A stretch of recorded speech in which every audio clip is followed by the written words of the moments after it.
Good morning everyone. आज हम अपना एक new chapter business services start करने जा रहे हैं। जैसा कि आप सब जानते ही हैं, बिजनेस सर्विसेज क्या होती हैं।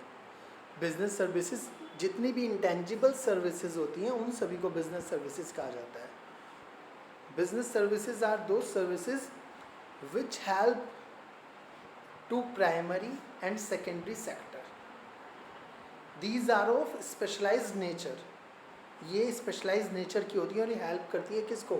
प्राइमरी सेक्टर को और सेकेंडरी सेक्टर को। ये कोई टेंजिबल कमोडिटी नहीं बनाती हैं। टेंजिबल कमोडिटी से मीनिंग क्या है आपका? कोई गुड नहीं बनाती हैं, कोई पर्टिकुलर प्रोडक्ट नहीं बनाती हैं।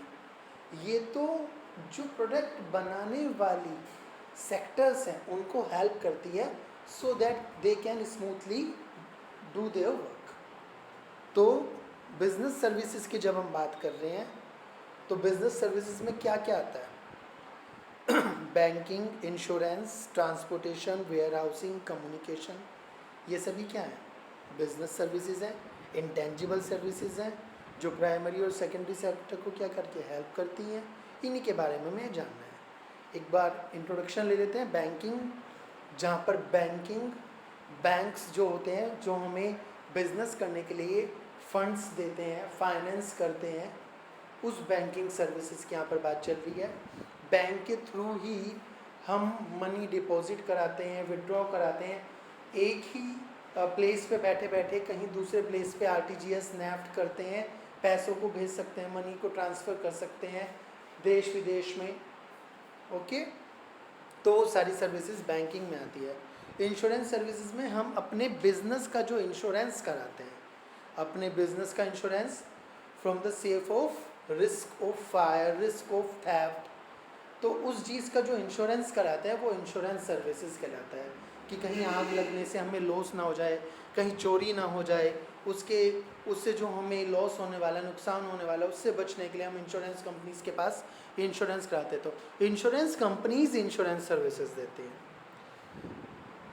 ट्रांसपोर्टेशन फैसिलिटीज़ में road transportation, rail transportation, water transportation, air transportation, ये सभी आते हैं ताकि स्मूथली हमारे जो गुड्स हैं वो one place to another place क्या हो सकें, ट्रांसपोर्ट हो सके, ट्रांसफ़र हो सके, एक जगह से दूसरी जगह जा सकें। पैसेंजर्स के साथ साथ जो भी road, air, water, rail transport है वो गुड्स को भी, प्रोडक्ट्स को भी एक प्लेस से दूसरे प्लेस पर क्या करता है? ट्रांसपोर्ट करता है। तो ट्रांसपोर्टेशन फैसिलिटीज़ हमारी बिजनेस सर्विसेज हैं। वेयर हाउसिंग में क्या होता है? गोडाउन जिसे कहते हैं। गोडाउन में हम अपना जो भी रॉ मटेरियल होता है, फिनिश्ड गुड्स का मटेरियल होता है, वो रखते हैं। क्यों रखते हैं? रॉ मटेरियल इतनी जगह नहीं है हमारी फैक्ट्री में कि हम सारा का सारा जितना भी रॉ मटेरियल एक साथ रख लें, क्योंकि हम बल्क क्वांटिटी में, बहुत बड़ी क्वांटिटी में एक साथ रॉ मटेरियल खरीदते हैं।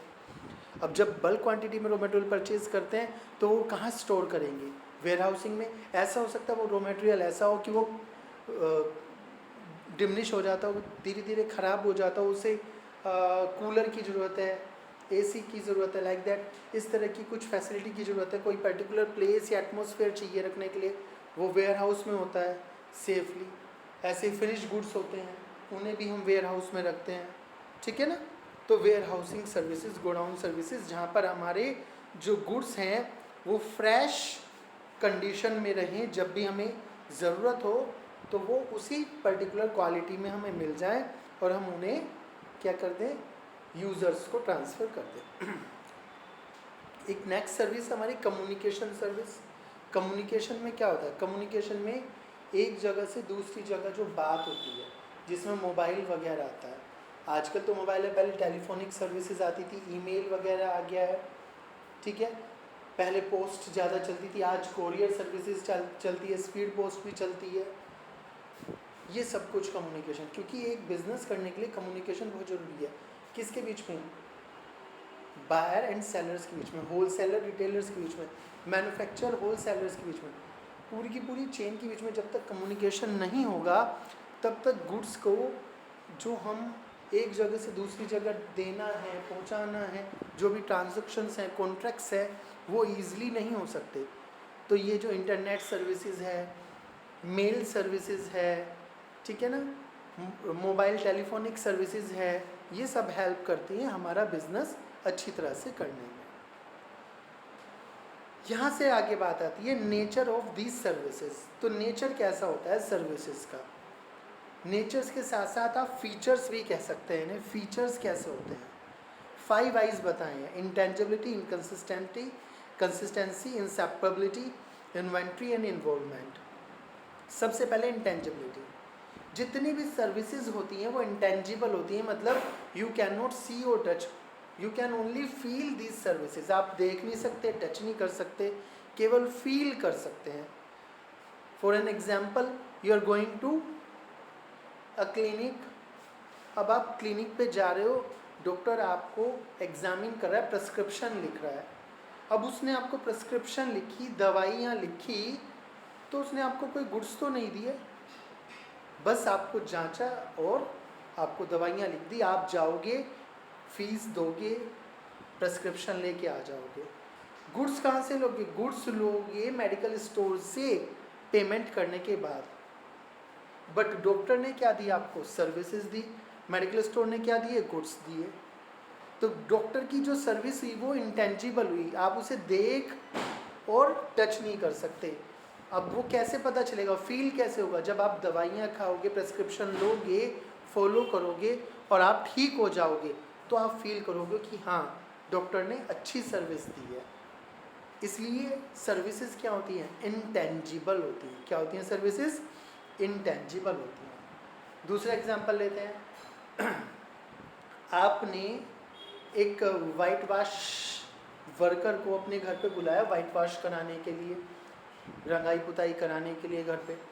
अब वो रंगाई पुताई करके चला गया, ना वो कोई सामान लाया। आप बाज़ार से सामान लाए, मार्केट से, उसे कलर्स परचेज करके दिए, उसने कर दिया।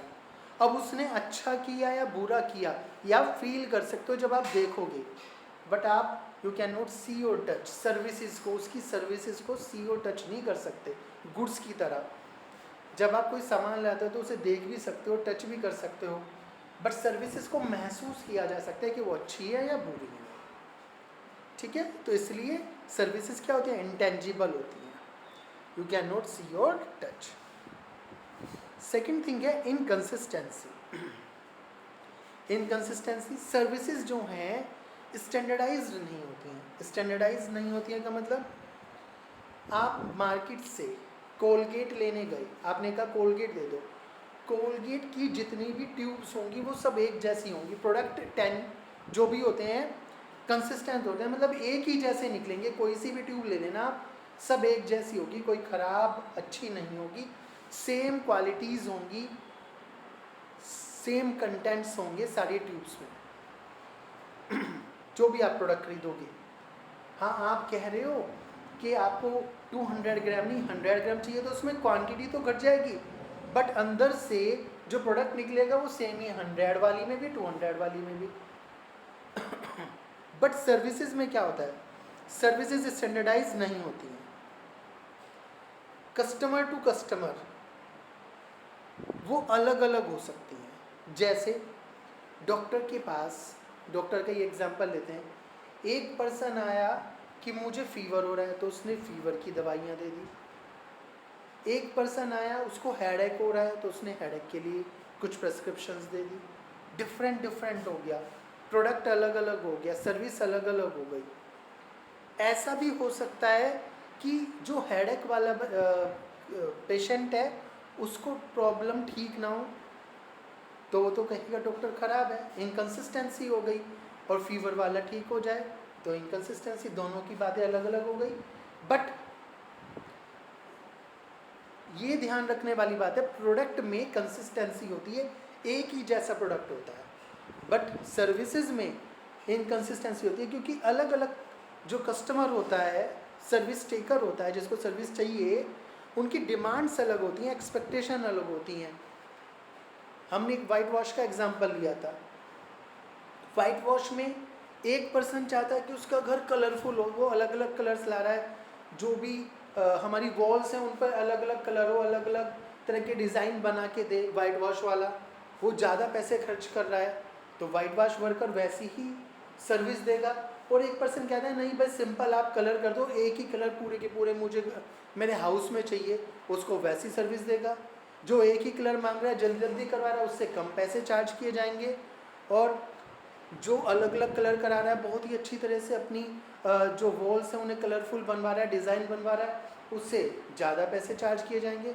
तो इनकन्सिस्टेंसी हो गई, एक ही पर्सन सर्विस दे रहा है बट इनकन्सिस्टेंसी होगी according to demand and expectations. Next बात है इनसेपरेबिलिटी, मतलब कि सर्विसेज को सेपरेबल नहीं किया जा सकता। एक शॉपकीपर दुकान पर नहीं है तो उसके यहाँ जो एम्प्लॉई है वो भी गुड्स को बेच सकता है, उसका यदि कोई बेटा बैठा है शॉपकीपर का वो भी गुड्स को बेच सकता है, कोई भी बैठा है वो भी गुड्स को बेच सकता है, क्योंकि गुड्स उठाने और मनी लेनी है। बट यदि डॉक्टर क्लिनिक पे नहीं है तो क्या उसकी सर्विसेज कोई और दे सकता है, क्योंकि डॉक्टर ही एग्जामिन करेगा पेशेंट को। इनसेपरेबल नहीं है सर्विसेज, सर्विसेज सर्विस प्रोवाइडर के साथ ही होती हैं, उन्हें अलग नहीं किया जा सकता। आपने किसी वाइट वॉश वर्कर को अपने घर पे लगाया तो जिस दिन वो आएगा उस दिन काम होगा, बीच में उसने किसी दिन लीव ले ली, हॉलीडे रख लिया, छुट्टी मार ली, तो उस दिन काम होगा ही नहीं। इनसेपरेबल है सर्विसेज, क्या है इनसेपरेबल है, किससे सर्विस प्रोवाइडर से अलग नहीं की जा सकती, क्योंकि ये उनकी स्किल्स और टैलेंट पर डिपेंड करता है। ये उनकी स्किल और टैलेंट है सर्विस प्रोवाइडर का, वो सर्विस दे रहे हैं और किसी से सर्विस नहीं ली जा सकती। इसके बाद है एग्जाम्पल ले लेते हैं बैंकिंग का। बैंक जिस दिन खुला है तो आप उनकी सर्विसेज ले सकते हैं, बैंक नहीं खुला तो सर्विसेज नहीं ले सकते। आपको क्या करना है, न्यू अकाउंट ओपन कराना है बैंक में, तो जिस दिन बैंक ओपन होगा उसी दिन अकाउंट ओपन होगा, अदरवाइज होगा ही नहीं। इनसेपरेबल है बैंकिंग सर्विसेज, बैंक से इनसेपरेबल है। आप किसी भी शॉप पर जाकर किसी भी एजेंट को बुला के ये नहीं कर सकते कि मेरा अकाउंट ओपन कर दे, जब तक कि बैंक ओपन नहीं होगा, बैंक का सर्वर ओपन नहीं होगा, तब तक बैंक अकाउंट ओपन नहीं होगा, ठीक है ना। नेक्स्ट है इन्वेंट्री। इन्वेंट्री क्या है, इन्वेंट्री है कि हमने अभी अभी एग्जांपल लिया, डॉक्टर एक दिन क्लिनिक पे ना आए तो क्या होगा, जिस दिन उस दिन की जो सर्विसेज है उन्हें इकट्ठा करके रखा जा सकता है कि जब वो 2 दिन बाद 4 दिन बाद आएगा एक साथ सामान बेच देगा, ये कोई गुड्स तो नहीं है, सर्विसेज हैं। क्या होगा, वो एक दिन में लिमिटेड 50 पेशेंट्स को देख पाता है, और 2 दिन डॉक्टर ना आए तो थर्ड डे वो 150 पेशेंट्स को देख लेगा, पॉसिबल ही नहीं है, वो 50 पेशेंट्स को ही देख पाएगा। इन्वेंट्री थोड़ा ही करके रख लेंगे, इन्वेंट्री का मतलब स्टॉक थोड़ा ही लगा लेंगे, इकट्ठा थोड़ा ही कर लेंगे। सामान जैसे होता है आपकी दुकान पर सामान रखा रहता है तो सामान तो बाद में भी बिक जाएगा, यदि एक दिन नहीं बिका, एक दिन सेल नहीं हुई, तो वो दुकान पर रखा हुआ है, बाद में भी सेल हो जाएगी, वो कहीं नहीं जाएगा। बट यदि सर्विस प्रोवाइडर सर्विस नहीं दे रहा है किसी भी दिन, तो उस दिन की उसकी वो जो सर्विसेज है वो सब क्या होगी, वेस्ट हो गई। अब तो वो नेक्स्ट डे जब भी सर्विस देगा उसी दिन सर्विस दे पाएगा। दोबारा से एग्जांपल लेते हैं, वाइट वॉश वर्कर का लेते हैं। वाइट वॉश वर्कर जिस दिन काम करने आएगा उस दिन की फीस चार्ज करेगा, और जिस डे पे काम करने नहीं आएगा उस दिन की फीस चार्ज कर ही नहीं सकता, क्योंकि इन्वेंट्री नहीं रखी जा सकती, ठीक है कि नहीं। और गुड्स के केस में क्या है, आप आज मान के चलिए सैटरडे है, शॉप से सामान नहीं ला पा रहे, तो मंडे को ले आओगे, तब भी आपको पैसे देने पड़ेंगे, एक साथ ले आओगे, ठीक है कि नहीं। इन्वॉल्वमेंट, इन्वॉल्वमेंट का मतलब क्या है, इन्वॉल्वमेंट का मतलब है कि यहाँ पर सर्विस प्रोवाइडर और सर्विस टेकर, या फिर कस्टमर कह सकते हैं, सर्विस प्रोवाइडर और कस्टमर दोनों का इन्वॉल्वमेंट जरूरी है। जब तक कि कस्टमर इन्वॉल्व ना हो, डिलीवरी प्रोसेस में पार्टिसिपेट ना करे, तो सर्विस उसको मिल ही नहीं पाएंगी, क्योंकि हर कस्टमर की स्पेसिफिक रिक्वायरमेंट होती है, उसकी आवश्यकता होती है कि उसको किस तरह की सर्विस चाहिए। जिस तरह की उसको सर्विस चाहिए वो बताएगा, तब सर्विस प्रोवाइडर सर्विसेज देगा। तो तो जब तक कस्टमर का इन्वॉल्वमेंट सर्विस लेने में नहीं होगा, सर्विस प्रोवाइडर अपनी सर्विसेज को अच्छी तरह नहीं दे सकता। ओके, तो ये हैं हमारे बिजनेस सर्विसेज और उनके कैरेक्टरिस्टिक्स, नेचर्स, फीचर्स जिन्हें आप कह सकते हैं, इनका आपको पढ़ना है। If you have any problem you can ask me. Okay, thank you.